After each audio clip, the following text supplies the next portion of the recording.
Nah, contoh nih ya, SLTA operasional dan pemeliharaan sarana prasarana. Di sini jenis kelamin pria, pendidikan SLTA.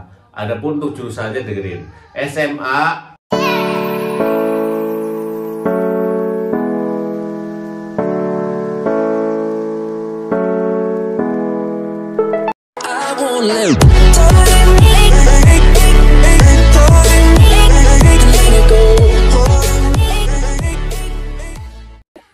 Halo, assalamualaikum warahmatullahi wabarakatuh guys. Jumpa lagi di sini ya. Alhamdulillah masih diberikan kesehatan. Sebelumnya, mari kita buat teman-teman semua bacakan surat Al-Fatihah untuk para almarhum yang gugur di kejadian Kak Turangga sama Kak Lokal Bandung Raya komuter lain Bandung Raya ya. Semoga amal ibadah diterima di sisinya. Al-Fatihah.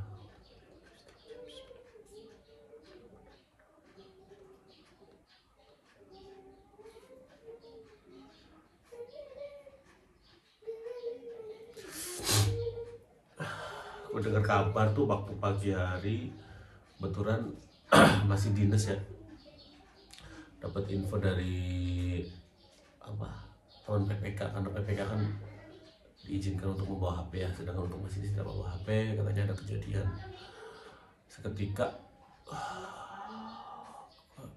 gimana ya, sulit berkata-kata lain. Itulah kira-kira buat teman-teman yang masih berdinas selalu berhati-hati. Buat teman-teman juga yang masih mengejar mimpi, jadi apapun kalian, semoga itu bisa menjadi hal yang membanggakan minimal buat kalian, buat keluarga, dan gitulah. Gue takut salah ngomong tuh. Kita akan membahas yang namanya, oke dulu kita bahas yang gitu dulu ya. Saat 3 deh, taruh 3, 2, 1. Bandung dan kereta api hari ini. Ini kenangan-kenangan dengan lokomotif yang satu ini, lokomotif vintage kali ya penyebutannya, sorry kalau salah, karena gue juga begitu paham soal penyebutan lokomotif kayak gini. Kita lihat kolom komentar. Vintage keempat dinas terakhir CC 201717 nya bakal dirucat, nggak akan dibenerin karena kayaknya kerusakannya cukup parah ya. Vintage keempat sudah purna tugas. Vintage keempat mengalami kecelakaan depan keberadaan Kak Turangga. Itu kata jamaah kakek saya dulu, katanya warna merah, sekarang warna hijau, bahkan tulisannya masih ada loh di rumah kakek. Perdikan hadirmu ada di sini, percayalah kasih. Terkena waktu kan mungkin berlalu, janji setia tenaga hati. Buat para rail fan pasti banyak kenangan juga buat lokomotif ini. Pokoknya kalau kalian bertanya, ibaratnya bapak-bapaknya bukan kewajiban dan wewenang gue ya guys, sorry. Adapun nanti hasil investigasinya pihak-pihak berwenang ya bakal menyampaikan atau ya akan menyelidiki dan lain-lainnya ya.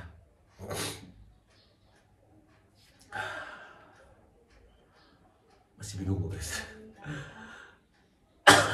Kita akan bahas namanya lulusan apa aja sih yang bisa kerja di kereta ya. Lulusan, sorry untuk yang tadi agak sedikit intro karena gue masih ke bawah. Mohon maaf karena masih cuy. Jadi lulusan apa aja sih untuk multimedia, IPA, IPS, kalau mau kerja di kereta api itu bisa apa enggak? Kita berkaca dari rekrutmen eksternal tingkat SLTA D3, D4, S1 tahun 2023, masih hangat kemarin ya. Untuk gelombang 2 PT Kereta Api Indonesia Persero ya. Adapun untuk syarat-syaratnya kayak kita bahas dulu. Buat teman-teman, ayo pastikan kalian harus memenuhi persyaratan ini ya. Untuk PT Kereta Api ini merupakan badan usaha BUMN, oke. Lanjut ke kriteria pelamar itu WNI. Udah pasti WNI ya. Jenis kelamin pria dan wanita. Ini kalau pria dan wanita ya, ada juga kadang pria aja. Sehat jasmani dan rohani, memiliki surat ijazah, memiliki ijazah atau SKL ya. Buat teman-teman yang masih SKL dan ijazah belum keluar, so masih bisa ya di sini ya. SLTA itu dari SMK, MA, SMK, MAK. Nah, kalau ada teman-teman yang nanya untuk dari lulusan MAK tuh kayak semacam sanawiyah gitu gak sih? Sorry nih kalau gue salah. Ujian akhir UAN-nya itu minimal rata-ratanya 0,7,0 ya. Khusus untuk SLTA yang lulusan mulai tahun 2020 dan setelahnya menggunakan nilai ujian nasional, ujian sekolah minimal 7,0 juga. Mungkin ada teman-teman yang ngerasa untuk 2020 ke bawah UN-nya itu susah gini ya. Gimana lagi guys, itu udah syarat. Kita nggak bisa mengubah sesuatu yang udah syarat. Mohon maaf ya. Untuk D3 IPK-nya 3. Akreditasi untuk D3 itu B. Sedangkan untuk SD4, S1, S2 itu akreditasinya harus unggul ya, atau akreditasinya harus A. Usia pelamar, kita bahas usia pelamar.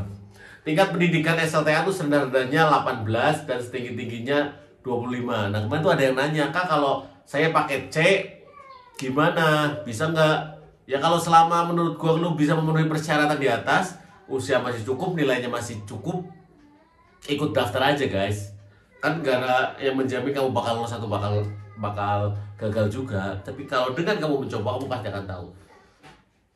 Untuk D3 itu minimal 20 sampai 27, untuk D4 21 sampai 30. Memiliki tinggi badan minimal untuk pria itu 160. Tapi kalau kalian pengen ngejarnya masinis, wanti-wanti 165 ke atas. Untuk minimal wanita tuh 155 dengan berat badan tentunya ideal ya. Untuk BMI ideal itu setahu saya, ini opini gua, 18 sampai 22,5 itu aman. Berkelakuan baik, tidak bertato dan tidak bertindik. Oke, tidak pernah menggunakan dan terlibat narkoba atau psikotropika. Ini harga mutlak ya. Ini kan udah berbau syarat di atas. Tuh, kriteria pelamar. Udah kriterianya kayak gini.